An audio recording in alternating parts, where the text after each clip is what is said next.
Assalamu alaikum wa rahmatullahi wa barakatuh. Bismillahir Rahmanir Rahim. Alhamdulillahi Rabbil Alameen. Allahumma salli wa sallim ala abdika wa rasulika Muhammadin al-Amin wa ala alihi wa ashabihi ajma'in. In uridu illa al-islaha mastata'tu wa ma tawfiqa illa billah alayhi tawakkaltu wa ilayhi unib. A'udhu billahi minash shaitanir rajim.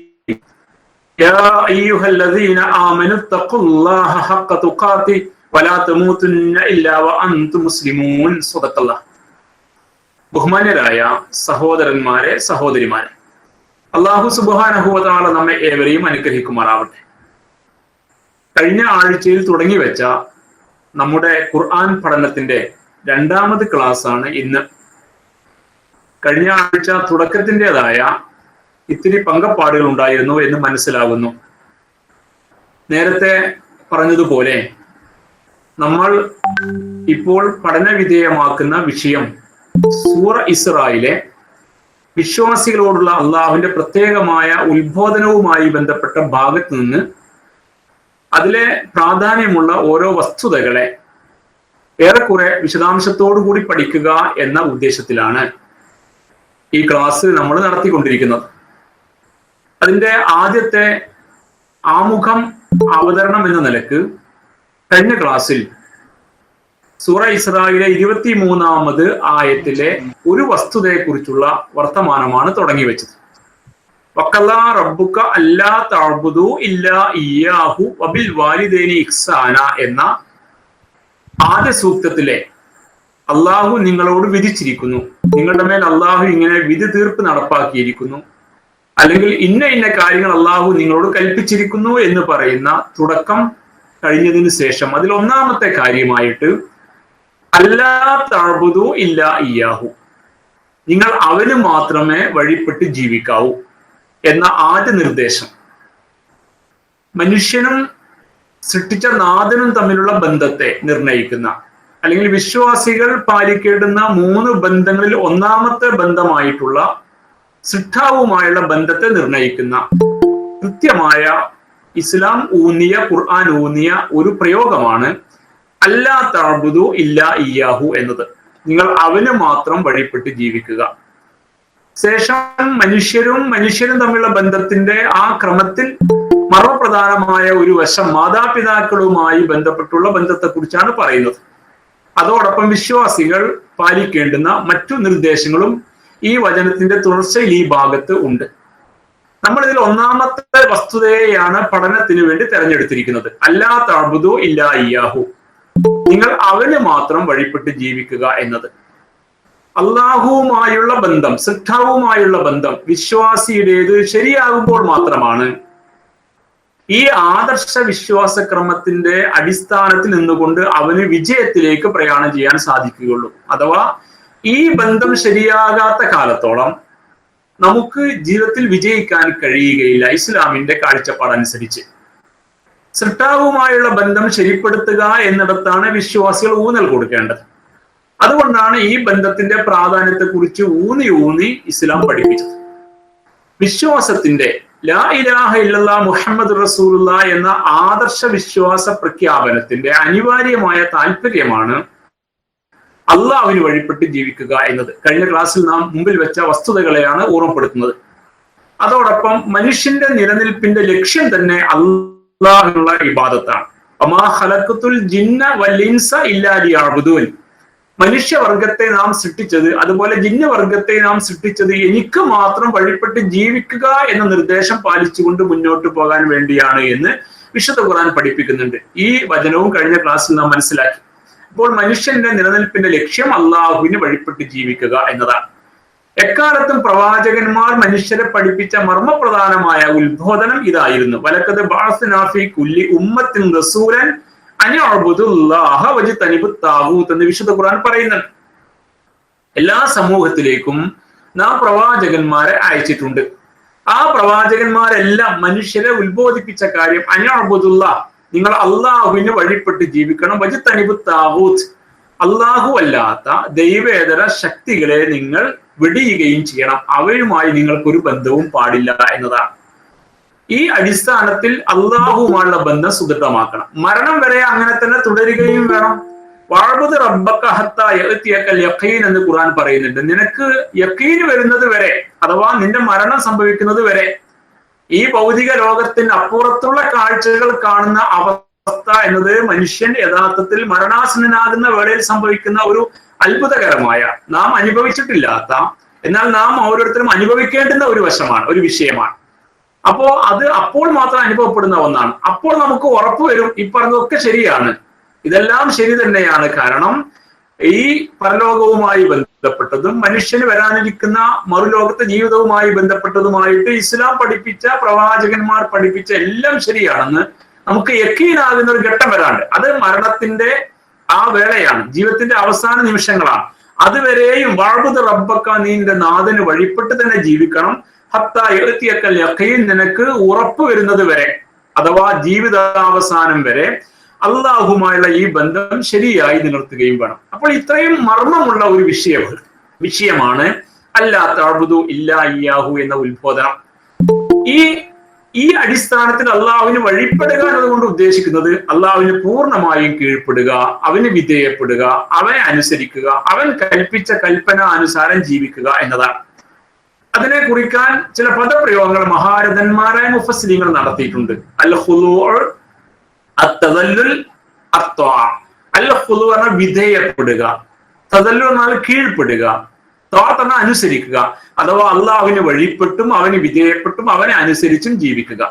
ഖുർആനിന്റെയും സുന്നത്തിന്റെ നിർദ്ദേശാനുസാരം ജീവിക്കുക എന്നാണ്. അതുകൊണ്ടാണ് മുമ്പ് അറബി മലയാളത്തിൽ വരെ, നമ്മുടെ കേരളത്തിൽ അറബി മലയാളത്തിൽ മുഫസ്സിരീങ്ങൾ തഫ്സീർ എഴുതിയ കാലത്ത് തന്നെ അവര് അള്ളാഹ്ക്ക് വഴിപ്പെടുക എന്നാണ് അർത്ഥം പറയുക, അള്ളാഹുവിന്റെ വഴിയിലാവുക. ഇയ്യാക നഅ്ബുദു വ ഇയ്യാക നസ്തഈൻ എന്നതിന് പൂർവ്വകാല മുഫസ്സിരീങ്ങൾ അറബി മലയാളത്തിൽ നൽകിയ അർത്ഥം, നിങ്ങൾ അള്ളാഹുവിന് മാത്രം, ഞങ്ങൾ നിനക്ക് മാത്രം വഴിപ്പെടുന്നു, ഞങ്ങൾ നിന്നോട് മാത്രം സഹായം തേടുന്നു എന്നാണ്. അപ്പൊ അള്ളാഹ്ക്ക് വഴിപ്പെടുക, അതൊരു നല്ല പ്രയോഗമാണ്, തർക്കത്തിന് വകയില്ലാത്ത പ്രയോഗമാണ്. അള്ളാഹുവിന്റെ വഴിയിലാവുക, ദീനുൽ ഇസ്ലാമിന്റെ വഴിയിലാവുക എന്നതാണ്. ഇബ്നു തൈമിയ്യ റഹിമഹുല്ല അതുകൊണ്ട് തന്നെ ഇബാദത്തിനെ നിർവഹിച്ചുകൊണ്ട് പറഞ്ഞ വർത്തമാനം, അള്ളാഹുവിന് ഇഷ്ടപ്പെടുന്നതും അവന്റെ തൃപ്തി നേടിത്തരുന്നതുമായ എല്ലാ വാക്കും പ്രവൃത്തിയും എല്ലാം ചേരുന്ന സമഗ്രമായ നാമമാണ് ഇബാദത്ത് എന്നാണ്. അഥവാ അള്ളാഹു കൽപ്പിച്ചത് പ്രവർത്തിക്കുമ്പോഴാണ് അള്ളാഹ്ക്ക് ഇഷ്ടമുണ്ടാവുക. അവൻ നമ്മെ സ്നേഹിക്കാൻ ഉതകുന്നത് അവന്റെ കൽപ്പനയ്ക്ക് അനുസൃതമായി ജീവിക്കുക എന്ന രീതി മാത്രമാണ്. അത് മുഖേന അല്ലാതെ റിള, നമുക്ക് തൃപ്തി നമുക്ക് നേടാൻ കഴിയുക. അപ്പൊ അള്ളാഹുവിന്റെ ഇഷ്ടവും അള്ളാഹുവിന്റെ തൃപ്തിയും നേടാൻ ഉതകും വിധം നമ്മുടെ ഭാഗത്തു നിന്ന് വരുന്ന എല്ലാ വാക്കും പ്രവൃത്തിയും, മനുഷ്യന്റെ ജീവിതത്തിൽ വാക്ക് പ്രവൃത്തി എന്ന രണ്ട് സംഗതിയാണല്ലോ ഉള്ളത്. ആ വാക്കും പ്രവൃത്തിയും അള്ളാഹുവിന്റെ ഇഷ്ടത്തിനും തൃപ്തിക്കും അനുസരിച്ച് ആവുക എന്നതിനെ മുഴുവനായും ഉൾക്കൊള്ളുന്ന പദപ്രയോഗമാണ് ഇബാദത്ത്, അഥവാ അള്ളാഹുവിന്റെ ഇഷ്ടാനുസാരം ജീവിക്കുക എന്നതാണ് ഇബ്നു തൈമിയ്യ റഹിമഹുല്ല അത് നൽകിയ നിർവചനം. അപ്പൊ ഈ അടിസ്ഥാനത്തിൽ അള്ളാഹുവിന്റെ കൽപ്പനക്ക് വഴിപ്പെട്ട് ജീവിക്കലാണ്. അങ്ങനെ അള്ളാഹുവിന്റെ കൽപ്പനക്ക് വഴിപ്പെട്ട് ജീവിക്കുന്നത് മുഖേന എന്താണ് സാധ്യമാവുക എന്നും റസൂലുള്ളാഹി പഠിപ്പിച്ചിട്ടുണ്ട്. സല്ലല്ലാഹു അലൈഹി വസല്ലം പറയുന്നുണ്ട്. നമ്മൾ കഴിഞ്ഞ ക്ലാസ്സിൽ ആ ഒരു ഹദീസ് മുമ്പിൽ വെച്ചിരുന്നു. മുആദ് ഇബ്നു ജബൽ റളിയല്ലാഹു തആല അൻഹുവിനോട് റസൂലുള്ളാഹി ചോദിക്കുന്ന ഒരു ചോദ്യമുണ്ട്, അള്ളാഹുവോട് സൃഷ്ടികൾക്കുള്ള ബാധ്യത എന്താണെന്ന കാര്യം നിനക്കറിയാമോ എന്ന്. അപ്പൊ അദ്ദേഹം പറഞ്ഞു, അല്ലാഹു റസൂലുഹു അഅലം, അള്ളാഹുവിനും റസൂലിനും അറിയാം. അപ്പൊ റസൂലുള്ളാഹി പറഞ്ഞു, വിശ്വാസികൾക്ക് അള്ളാഹുവോടുള്ള ബാധ്യത എന്നത് ആ വിശ്വാസികൾ അള്ളാഹുവിന്റെ കൽപ്പനക്കനുസരിച്ച് അവന് വഴിപ്പെട്ട് ജീവിക്കലാണ്. അള്ളാഹുവിന്റെ കൽപ്പനക്കനുസരിച്ച് അവനെ വഴിപ്പെട്ട് ജീവിക്കലാണ്. അഥവാ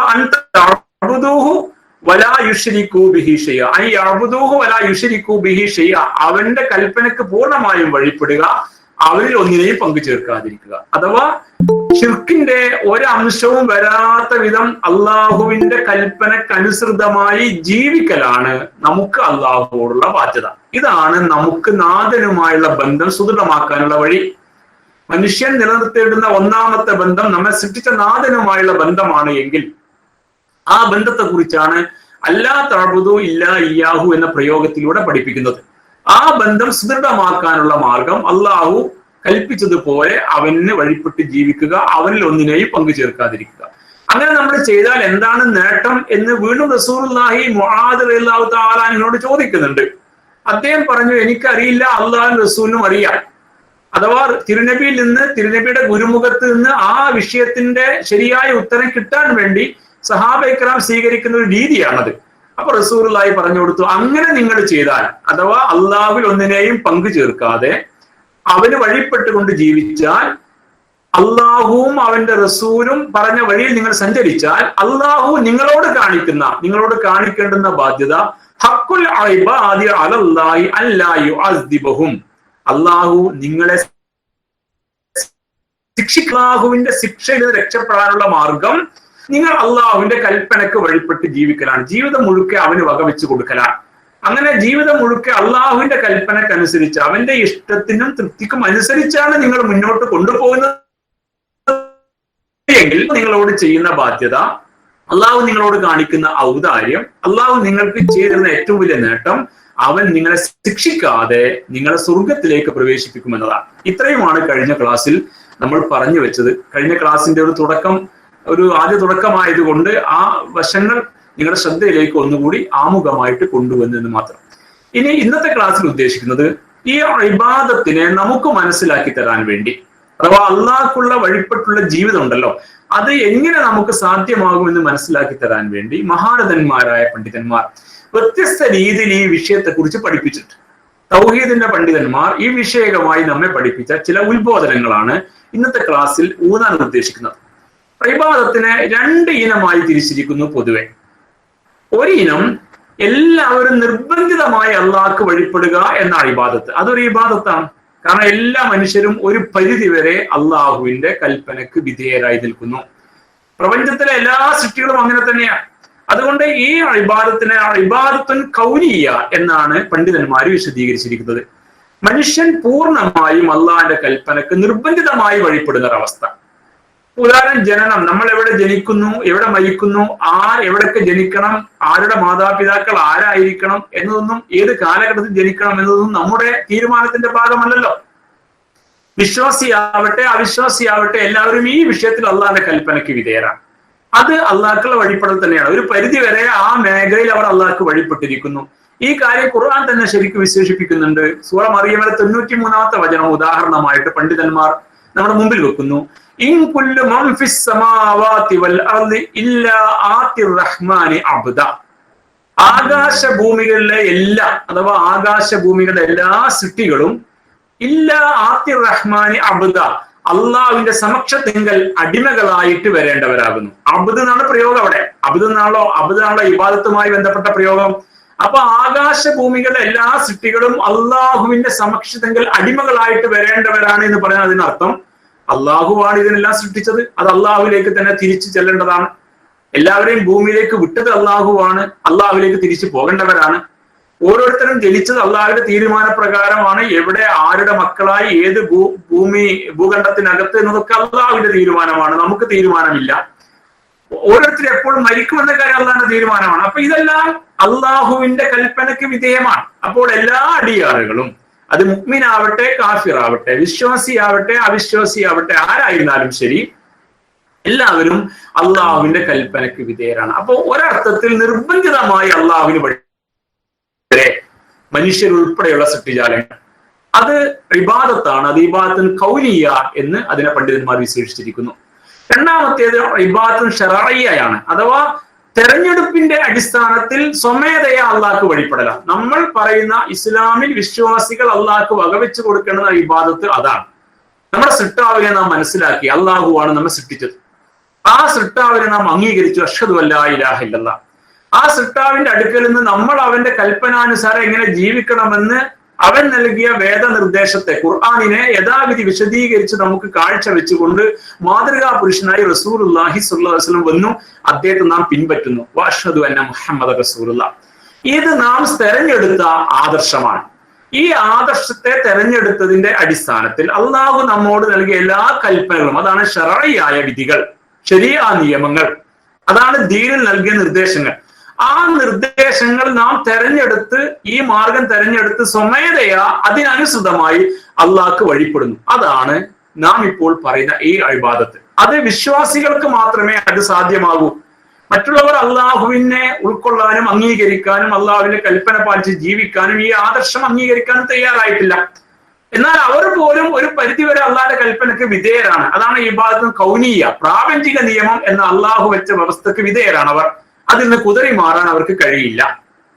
എന്നാൽ നമ്മളാവട്ടെ അതിനേക്കാൾ ഒരു പടി മുന്നോട്ട് വന്ന് മുസ്ലിമീങ്ങളായി അള്ളാഹുവിന്റെ കൽപ്പന പാലിച്ച് ജീവിക്കാൻ തയ്യാറായിരിക്കുന്നു. അപ്പോൾ നമ്മൾ അള്ളാഹുവിന്റെ നിയമത്തിന് വിധേയപ്പെടുന്നു, അള്ളാഹുവിന്റെ കൽപ്പനാനുസാരം ജീവിക്കുന്നു. അത് ഇബാദത്തും ശറഈയ, അള്ളാഹിന്റെ കൽപ്പന തെരഞ്ഞെടുത്തുകൊണ്ട് അവന്റെ മാർഗം തെരഞ്ഞെടുത്ത് ആ കൽപ്പന പാലിച്ചുകൊണ്ട് ജീവിക്കുന്ന ജീവിതം.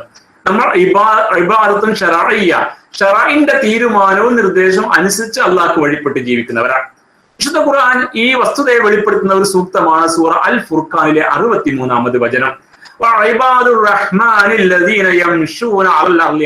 നമുക്ക് പരിചയമുള്ള സൂക്തമാണ്. അവിടെ അള്ളാഹു തന്റെ ദാസന്മാരുടെ സവിശേഷ ഗുണങ്ങൾ പറയുന്ന ഒരു ഭാഗമാണത്. സൂറ ഫുർഖാനിലെ ഇബാദുർ റഹ്മാൻ, അള്ളാഹുവിന്റെ ദാസന്മാർ, കരുണാവാരിധിയായ നാഥന്റെ ദാസന്മാർ. അവിടെ ഇബാദ് എന്നാണ് പ്രയോഗം. ഇബാദത്തും ഇബാദുള്ള ബന്ധം ഓർക്കുക. അള്ളാഹിന്റെ കൽപ്പനക്ക് വഴിപ്പെടുന്നവരെയാണ് ഇബാദുകൾ, അള്ളാഹുവിന്റെ ദാസന്മാർ എന്ന് പറയുക. ഇബാദുള്ള, ഇവിടെ ഇബാദുർ റഹ്മാൻ, പരമകാരുണ്യകനായ നാഥന്റെ ദാസന്മാർ. അല്ലദീന യംശൂന അലൽ അർളി ഹൗന, അവർ ഭൂമിയിൽ വിനയാന്യതരായി നടക്കുന്നവരാണ്. അള്ളാഹിന്റെ കൽപ്പനക്ക് വഴിപ്പെട്ടുകൊണ്ട് ഭൂമിയിൽ ജീവിക്കുന്നവർ. അവിടെ നടത്തത്തെ കുറിച്ചാണ് പറഞ്ഞത് കേട്ടോ. നാം മനസ്സിലാകാൻ വേണ്ടി ഇങ്ങനെ ചിന്തിക്കുക.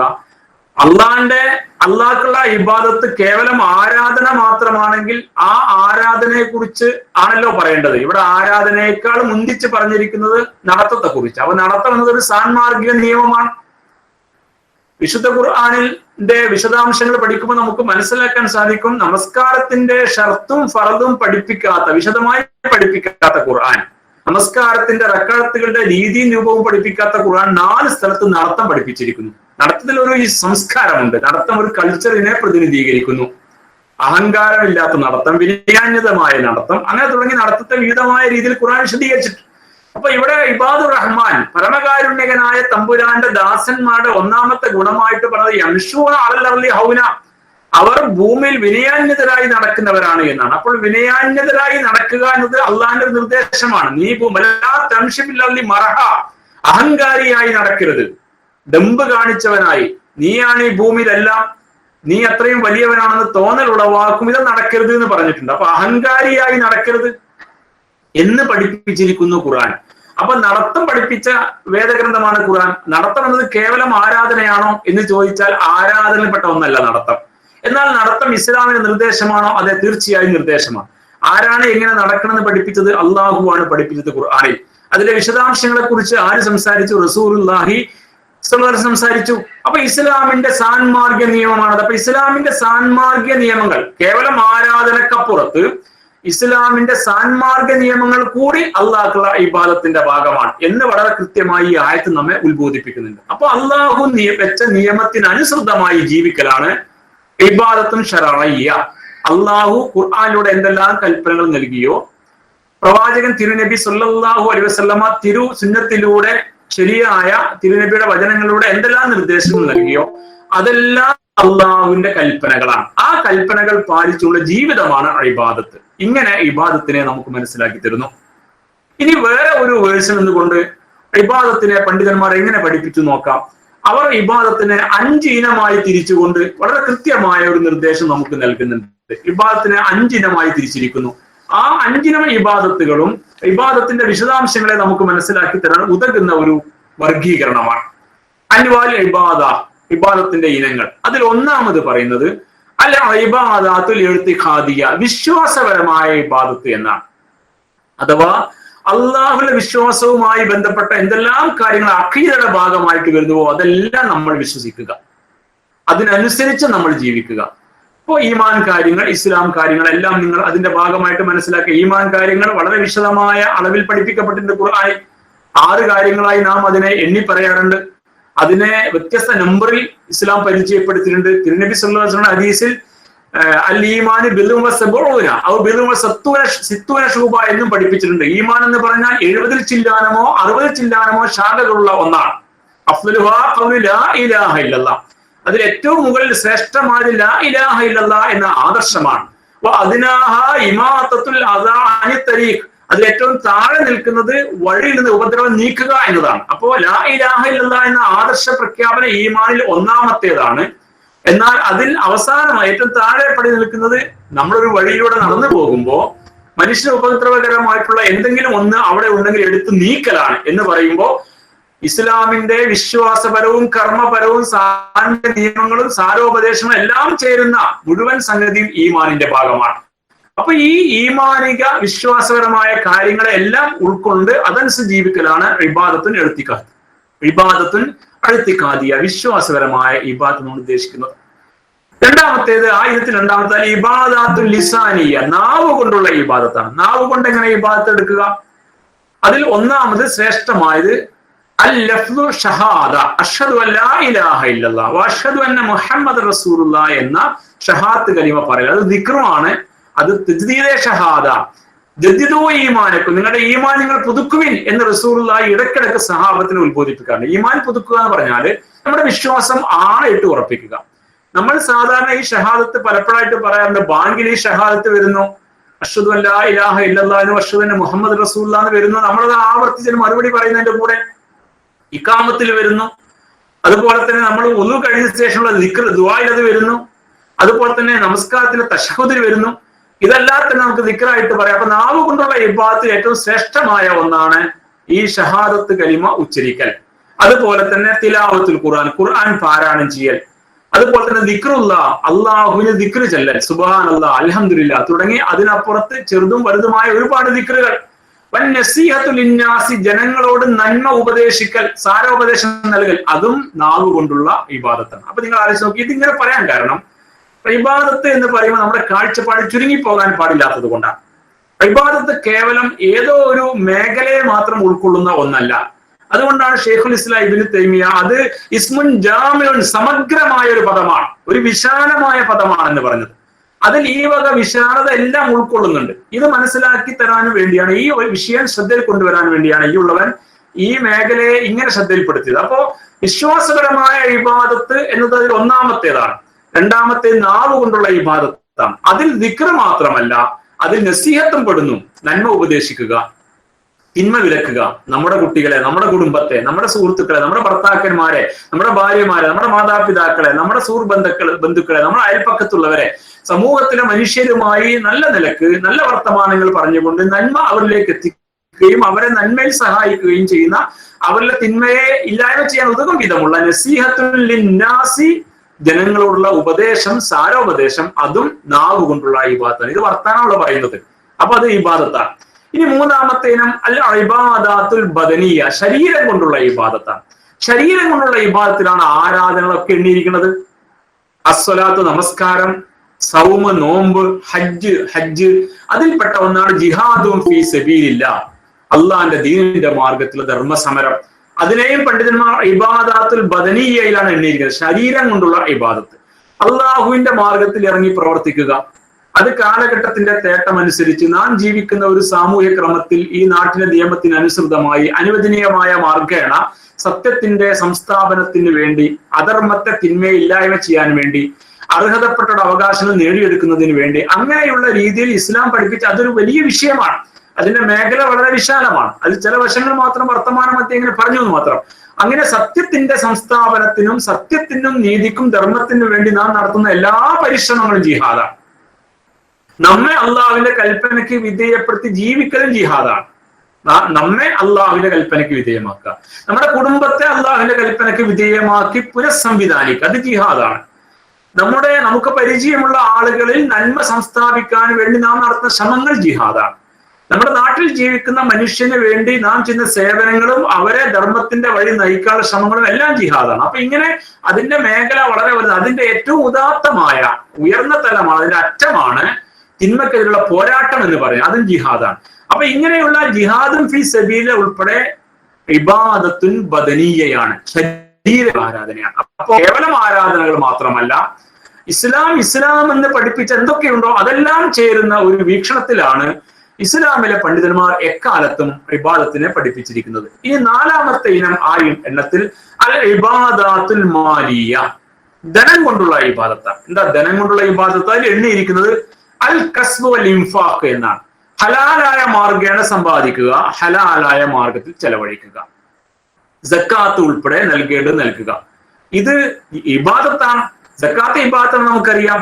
പക്ഷെ സക്കാത്ത് എന്ന് മാത്രം പറഞ്ഞു വെക്കാൻ ഇതിന് വേറെ ഇനമായിട്ടാണ് പഠിപ്പിക്കുന്നത്. അൽ ഇബാദാത്തുൽ മാലിയ, ധനപരമായ ഇബാദത്ത്. അപ്പൊ നേരെ ചൊവ്വേ സമ്പാദിക്കുക, നമ്മുടെ വരുമാനം ഹലാലായ മാർഗേണ കണ്ടെത്തുക, അതിൽ നിന്ന് അർഹതപ്പെട്ടവർക്കൊക്കെ വേണ്ടി ചെലവഴിക്കുക. കുടുംബത്തിന് വേണ്ടി ചെലവഴിക്കുന്നതിന്റെ ആദ്യ ഭാഗമാണ്, അവിടെ നിന്ന് അങ്ങോട്ട് ബാക്കിയല്ല. അതിന് നിർബന്ധമായ ദാനം സക്കാത്ത്, ഐച്ഛികമായ ദാനം സദക്ക, അതിൽ നൽകുക.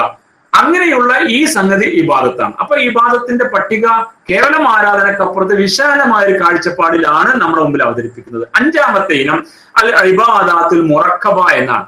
അത് ഒന്നിലധികം ഇബാദാത്തുകൾ ഒന്നിച്ചു ചേരുന്ന പ്രവർത്തനം.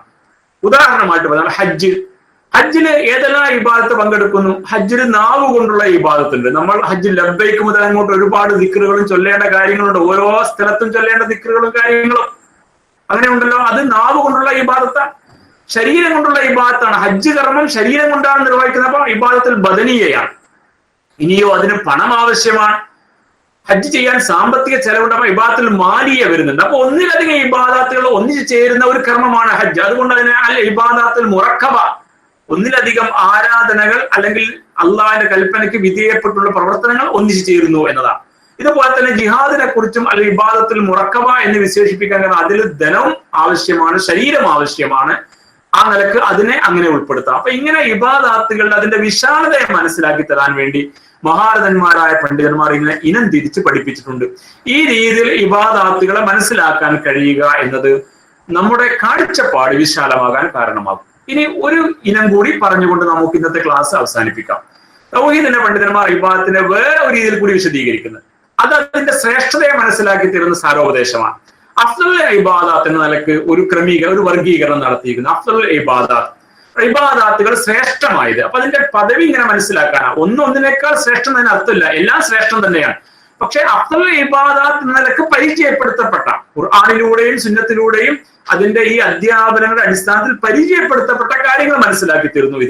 അതിൽ ഏറ്റവും ശ്രേഷ്ഠമായ ഇബാദത്ത് ഇത്തിയാനുൽ ഫറാഇലി വൽ ഇന്തിഹാഉ അനിൽ മുഹറമാത്ത് എന്നാണ്. അല്ലാഹ് കൽപ്പിച്ച എല്ലാ കൽപ്പനകളും ജീവിതത്തിൽ കൊണ്ടുവരിക. ഇത്തിയാൻ എന്നാൽ കൊണ്ടുവരിക, പ്രയോഗവൽക്കരിക്കുക എന്നുള്ളതാണ്. അള്ളാഹു വിരോധിച്ച എല്ലാ കാര്യങ്ങളിൽ നിന്നും മാറി നിൽക്കുക. അപ്പൊ അള്ളാഹു കൽപ്പിച്ച എല്ലാ കൽപ്പനകളും ജീവിതത്തിൽ പകർത്തുകയും അള്ളാഹു വിലക്കിയ എല്ലാ കാര്യങ്ങളും ഉപേക്ഷിക്കുകയും ചെയ്യുക, അതിന് ഒഴിവാകുകയും ചെയ്യുക എന്നതാണ് ഏറ്റവും ശ്രേഷ്ഠമായ ഇബാദത്ത്. ഇത് വളരെ വിശാലമായ ഒരു പദമല്ലേ? ആലോചിച്ച് നോക്കൂ നിങ്ങൾ. അള്ളാഹു കൽപ്പിച്ച കൽപ്പനകൾ, അവാമിർ, അള്ളാഹുവിന്റെ കൽപ്പനകൾ, അതെല്ലാം നമ്മൾ പരമാവധി ജീവിതത്തിൽ ഏറ്റവും മൂർത്തമായ രീതിയിൽ തന്നെ ശീലിച്ച് പാലിച്ചു കൊണ്ട് നടക്കുക. അള്ളാഹു വിലക്കിയ കാര്യങ്ങളോ അൽ മുഹറമാത്ത്, നിഷിദ്ധമായ കാര്യങ്ങളെ ഒഴിവാക്കുക. അതാണ് ഏറ്റവും ശ്രേഷ്ഠമായ ഇബാദത്ത്. അപ്പൊ ഇബാദത്തിന്റെ വിശാലതയെ മനസ്സിലാക്കി തരാൻ ഈ വർഗീകരണം സാധ്യമായി. അത് തന്നെയാണ് തഖ്വ എന്ന് പറഞ്ഞാൽ. തഖ്വയുടെ നിർവചനം ഇംതിസാലു അവാമിരില്ലാഹി വജ്തിനാബു നവാഹിഹി എന്നാണല്ലോ തഖ്വക്ക് ഇസ്ലാമിക അധ്യാപനത്തിന്റെ നിർവചനം. ഇംതിസാലു അവാമിരില്ല, അള്ളാഹു കൽപ്പിച്ച എല്ലാ കൽപ്പനകളും ജീവിതത്തിൽ പകർത്തുക. വജ്തിനാബു നവാഹിഹി, അവൻ വിരോധിച്ച കാര്യങ്ങളൊക്കെ ഒഴിവാക്കുക. അപ്പോ അള്ളാഹു കൽപ്പിച്ച കാര്യങ്ങളെല്ലാം ജീവിതത്തിൽ കൊണ്ടുവരികയും അവൻ വിരോധിച്ച കാര്യങ്ങളൊക്കെ ഒഴിവാക്കുകയും ചെയ്യുമ്പോൾ എന്താ സംഭവിക്കാം? നമുക്ക് അള്ളാഹുമായി അടുക്കാൻ കഴിയും. ഈ യുകദ്ദിബു ഇബാദഹു, തന്റെ ദാസന്മാർക്ക് അള്ളാഹുമായി അടുക്കാൻ അവസരം ഉണ്ടാകും. വസ്തുത് വഖ്തരിബ് എന്ന് ഖുർആൻ പറഞ്ഞില്ലേ, നിങ്ങൾ സുജൂദിൽ വീഴുക, അത് മുഖേന നിങ്ങൾ അള്ളാഹുവിന്റെ സാമീപ്യം നേടുക. അഥവാ നമസ്കരിക്കുക എന്നതിന്റെ പ്രയോഗമാണ് സുജൂദ്. അത് അള്ളാഹ്ക്ക് വഴിപ്പെടുക എന്നതിന്റെ പ്രയോഗം കൂടിയാണ്. സാഷ്ടാംഗ പ്രണാമം അള്ളാഹ് മുമ്പിൽ വഴിപ്പെടുന്നതിന്റെ പ്രയോഗം കൂടിയാണ്. അപ്പൊ നമസ്കാരമായിരുന്നാലും അള്ളാഹിന്റെ കൽപ്പനയ്ക്ക് വിധേയമാകലാണെങ്കിലും അത് മുഖേന എന്താ സംഭവിക്കുക? വഖ്തരിബ്, അള്ളാഹുമായുള്ള ഖുർബത്ത്, സാമീപ്യം സാധ്യമാകും. അള്ളാഹുമായി അടുക്കാനുള്ള വഴിയാണ് അവൻ കൽപ്പിച്ച കൽപ്പനകളെല്ലാം പാലിക്കാൻ ശ്രമിക്കുക, അവന് വിലക്കിയ കാര്യങ്ങളിൽ നിന്ന് മാറി നിൽക്കുക, അതിൽ വരുന്ന വീഴ്ചകൾ പശ്ചാത്തപിച്ച് നാം തിരുത്തി മുന്നോട്ട് പോവുക എന്നതാണ്. രണ്ടാമത് അഫ്ദൽ ഇബാദത്ത് എന്ന് ഖുർആൻ പഠിപ്പിച്ചത് ഖിറാഅത്തുൽ ഖുർആനെ കുറിച്ചാണ്, ഖുർആൻ പാരായണത്തെ കുറിച്ച്. റസൂലുള്ളാഹി പറഞ്ഞ ഒരു ഹദീസാണ് തെളിവ്. അഫ്ദൽ ഇബാദത്തി ഉമ്മത്തി ഖിറാഅത്തുൽ ഖുർആൻ, റസൂലുള്ളാഹി പഠിപ്പിക്കുകയാണ് സല്ലല്ലാഹു അലൈഹി വസല്ലം. അഫ്ദൽ ഇബാദത്തു ഉമ്മത്തി, അഫ്ദൽ ഇബാദത്തി ഉമ്മത്തി, എന്റെ സമുദായത്തിൽ ഏറ്റവും ശ്രേഷ്ഠമായ ഇബാദത്ത് ഖിറാഅത്തുൽ ഖുർആൻ, ഖുർആൻ പാരായണമാണ്. കേവല പാരായണമാണ് അല്ല എന്ന് പ്രത്യേകം പറയേണ്ടതില്ല. ഖുർആൻ പഠനം പാരായണമാണ്, തിലാവത്ത്. നന്നായി അർത്ഥമറിഞ്ഞുകൊണ്ട് ആശയം അറിഞ്ഞുകൊണ്ട് അതിനെ അനുധാപനം ചെയ്യുന്ന വായനക്കാണ് തിലാവത്തുൽ ഖുർആൻ എന്ന് ഖുർആൻ പഠിപ്പിച്ചത്. അപ്പൊ ആ അർത്ഥത്തിൽ ശ്രേഷ്ഠമായ ഇബാദത്താണ് ഖുർആന്റെ പഠനവും ആ പഠനത്തിന്റെ അടിസ്ഥാനത്തിൽ അള്ളാഹുവിനെ കുറിച്ചുള്ള ബോധ്യവും അതിനനുസൃതമായ അള്ളാഹിന്റെ കൽപ്പന പാലിച്ചുള്ള ജീവിതവും. അത് ശ്രേഷ്ഠമായ ഇബാദത്തായിട്ട് റസൂലുള്ളാഹി പഠിപ്പിച്ചിട്ടുണ്ട്. ഇനി റസൂലുള്ളാഹി ശ്രേഷ്ഠകരമായ ഇബാദത്ത് പഠിപ്പിച്ച മൂന്നാമത്തെ ഇനം അദ്ദുആയാണ്, പ്രാർത്ഥന. അഫ്ദൽ ഇബാദത്തെ അദ്ദുആ എന്ന് റസൂലുള്ളാഹി സ്വല്ലല്ലാഹു അലൈഹി വസല്ലം പഠിപ്പിച്ചിട്ടുണ്ട്. അഫ്ദൽ ഇബാദത്തിൽ ഏറ്റവും ശ്രേഷ്ഠമായത് അദ്ദുആ, പ്രാർത്ഥനയാണ്. വേറെ ഒരു ഹദീസിൽ അദ്ദുആ ഹുവൽ ഇബാദ, ദുആ തന്നെയാണ്, പ്രാർത്ഥന തന്നെയാണ് ഇബാദത്ത്. അദ്ദുആ മുഖൽ ഇബാദ, ഇബാദത്തിന്റെ മജ്ജയാണ്, മർമ്മമാണ് പ്രാർത്ഥന എന്നും പഠിപ്പിച്ചിട്ടുണ്ട്. അപ്പൊ എന്താണ് പ്രാർത്ഥനയെ കുറിച്ച് ഇങ്ങനെയൊക്കെ പറയാനുള്ള കാരണം? അതിനെക്കുറിച്ച് മഹാരഥന്മാരായ പണ്ഡിതന്മാർ പറയുന്നു, പ്രാർത്ഥിക്കുമ്പോൾ എന്താ സംഭവിക്കാം? വൽ അബ്ദു, ഒരു ദാസൻ എന്തമാ യദുല്ലാഹ്, അള്ളാഹുവിനോട് പ്രാർത്ഥിക്കുമ്പോൾ ഫഹുവ യുദ്ഹിറു ലി റബ്ബിഹി തദല്ലുൽ, അവൻ തന്റെ റബ്ബിന്റെ മുമ്പിൽ തന്റെ വിധേയത്വം പൂർണ്ണമായും പ്രകടിപ്പിക്കുന്നുണ്ട്. നാഥനിലേക്ക് കൈകൾ ഉയർത്തി അവനോട് പ്രാർത്ഥിക്കുമ്പോൾ നാം നാഥനിലേക്ക് പൂർണ്ണമായ വിധേയത്വം പ്രകടമാക്കുന്നു. വൽ ഇഫ്തിഖാർ, അള്ളാഹുവിനാൽ നാം ആവശ്യക്കാരാണ്, നമ്മുടെ ആവശ്യം അള്ളാഹുവിൽ നിന്നാണ് നമുക്ക് സാധ്യമാവുക എന്ന ആ ഒരു വസ്തുത നാം യാഥാർത്ഥ്യം അംഗീകരിക്കുന്നു. അള്ളാഹു ഗനിയാണ്, വനഹ്നുൽ ഫുഖറാ, നമ്മൾ ദരിദ്രരാണ്, അള്ളാഹുവിൽ നിന്നാണ് നമുക്ക് ആവശ്യമായത് കിട്ടുക. അതുകൊണ്ട് നാം അള്ളാഹുവോട് തേടുകയാണ്, നമ്മുടെ ആവശ്യം, നാം ആവശ്യക്കാരായി നിന്നുകൊണ്ട് വിനയത്തോടെ പ്രാർത്ഥിക്കുകയാണ്. വല്ല ഖുളൂ, അള്ളാഹുവിന് പൂർണ്ണമായും വിധേയപ്പെട്ടുകൊണ്ട് വിനയത്തോടു കൂടിയാണ് നാം പ്രാർത്ഥന നിർവഹിക്കുക. വഹാദാ ഹുവ മാനൽ ഇബാദ, ഇത് തന്നെയാണ് ഇബാദത്തിന്റെ അർത്ഥം എന്നാണ്. അപ്പൊ പ്രാർത്ഥനയെ ഇബാദത്തിന്റെ മർമ്മമാണ്, മജ്ജയാണ്, അത് തന്നെയാണ് ഇബാദത്ത്. പ്രാർത്ഥന തന്നെയാണ് ഇബാദത്ത്. അഫ്ദൽ ഇബാദത്താണ് പ്രാർത്ഥന എന്നൊക്കെ പഠിപ്പിക്കാനുള്ള കാരണം പ്രാർത്ഥന ഇബാദത്തിന്റെ ശരിയായ വശത്തെ നമുക്ക് നന്നായി മനസ്സിലാക്കി തരുന്നു എന്നാണ്. അപ്പൊ ഈ 3 പോയിന്റുകൾ അഥവാ ഇബാദത്തിനെ പണ്ഡിതന്മാർ എങ്ങനെ വർഗീകരിച്ചിരിക്കുന്നു എന്നത് നമ്മുടെ ക്ലാസ്സിൽ വിഷയമാക്കി വെക്കാനുള്ള കാരണം, ഇബാദത്ത് എന്ന് പറയുമ്പോൾ നമ്മുടെ മനസ്സിൽ ഉണ്ടാകേണ്ടുന്ന ആ വിശാലതയെ നമുക്ക് ഈ വർഗീകരണങ്ങളെല്ലാം മനസ്സിലാക്കി തരും. അള്ളാഹിന്റെ കൽപ്പനയ്ക്ക് പൂർണ്ണമായും വഴിപ്പെട്ട് അവൻ കൽപ്പിച്ചതുപോലെ ഇബാദാത്തുകൾ ആരാധന നിർവഹിച്ച് അവൻ നൽകിയ നിയമവ്യവസ്ഥകളെ പാലിച്ച് അവൻ നമ്മോട് കൽപ്പിച്ച കാര്യങ്ങൾ ചെയ്ത് വിരോധിച്ച കാര്യങ്ങളിൽ നിന്ന് മാറി നിന്നുകൊണ്ട് അള്ളാഹിന്റെ കൽപ്പനയ്ക്ക് വിധേയപ്പെട്ട് ജീവിക്കുക എന്നതാണ് യഥാർത്ഥ ഇബാദത്ത് കൊണ്ട് ഉദ്ദേശിക്കുന്നത്. അപ്പൊ അതിലൂടെയാണ് നമുക്ക് അള്ളാഹുമായി അടുക്കാൻ കഴിയുക, അതിലൂടെയാണ് അള്ളാഹുമായുള്ള ബന്ധം സുദൃഢമാക്കാൻ കഴിയുക. ആ ബന്ധമാണ് ഏറ്റവും ആദ്യമായി നന്നാക്കേണ്ടത്. ആ ബന്ധം നന്നാകുന്നിടത്ത് മാത്രമേ നാം അള്ളാഹുമായുള്ള ബന്ധം നന്നായതിന്റെ അടിസ്ഥാനത്തിൽ ഇസ്ലാം നമുക്ക് വാഗ്ദാനം ചെയ്ത എല്ലാ നന്മകളും നേടിയെടുക്കാൻ കഴിയുന്നവരായിട്ട് മാറൂ.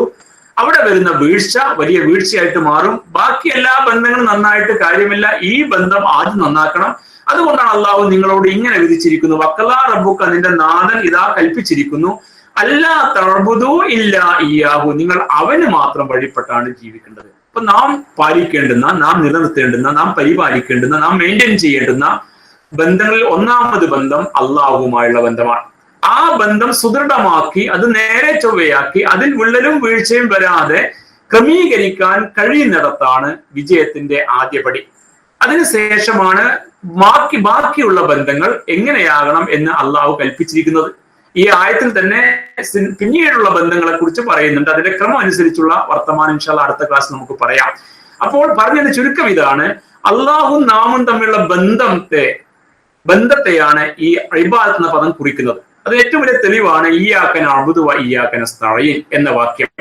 നമ്മൾ ഫാത്തിഹ സൂറ ഓതുമ്പോൾ ഓരോ വാക്യം പറയുമ്പോഴും അള്ളാഹു പ്രതികരിക്കുന്നെന്ന് ഹദീസിൽ വന്നിട്ടുണ്ട്.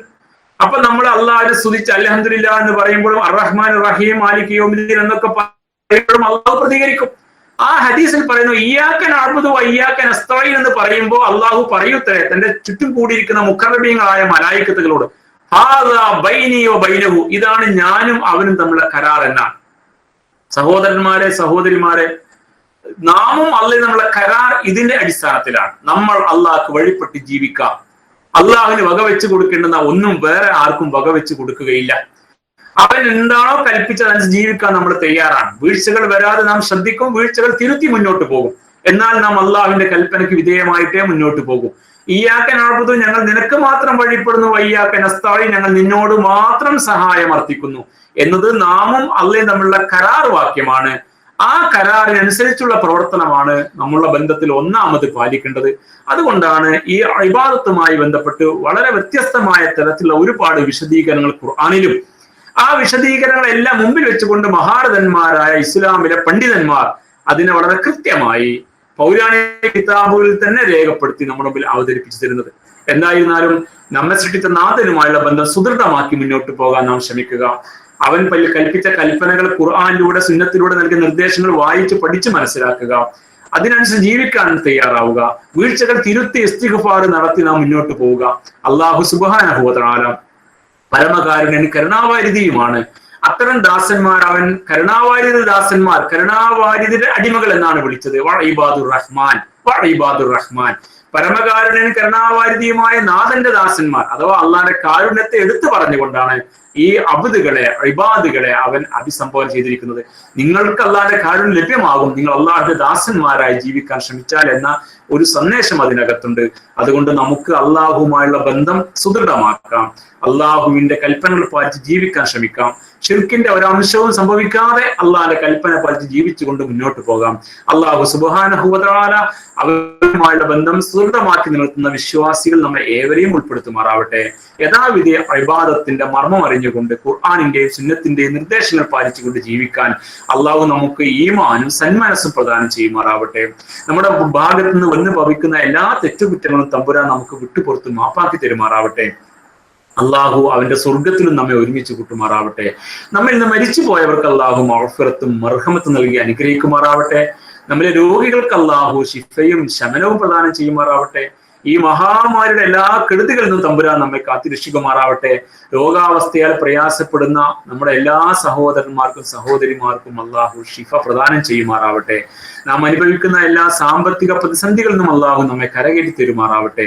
റബ്ബനാ ആതിനാ ഫിദ്ദുനിയ ഹസന വഫിൽ ആഖിറതി ഹസനത വഖിനാ അദാബന്നാർ. റബ്ബനാ ഹബ് ലനാ മിൻ അസ്വാജിനാ വദുരിയാതിനാ ഖുറത അയുനിൻ വജഅൽനാ ലിൽമുത്തഖീന ഇമാമ. ربنا آتنا من لدنك رحمة وهيئ لنا من أمرنا رشدا. ربنا تقبل منا إنك أنت السميع العليم وتب علينا إنك أنت التواب الرحيم واغفر لنا يا غافر المذنبين وارحمنا بأنواع رحمتك يا أرحم الراحمين.